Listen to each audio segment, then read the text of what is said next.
ప్రభు ఇప్పుడు కూడా రావచ్చు, టైం అయిపోయింది. మనం ఆఖరి తరం. పౌలు భక్తుడు అంటాడు, ఏమంటున్నాడు?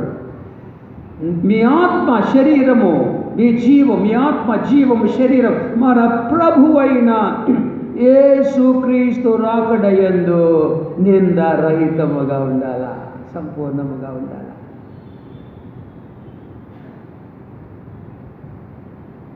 సైతానుడు మోసగాడు కాకుండా చేస్తాడు, మనము సిద్ధపడకుండా చేస్తాడు కూడా.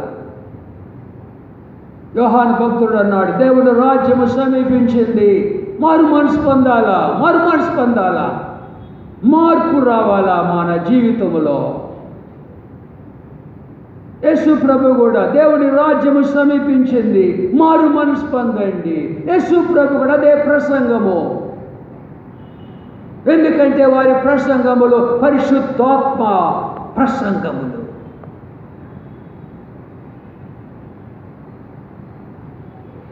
పేతురు అన్నాడు పెంతెకోస్తు పండుగ రోజు, మీరు మారు మనస్సు పొందండి, బాప్తిసం పొందాలా, పాప క్షమాపణ నిమిత్తము మారు మనసు పొందాలా. పేతురు కూడా అదే ప్రసంగము. హి ప్రీచ్డ్ ద సేమ్ మెసేజ్.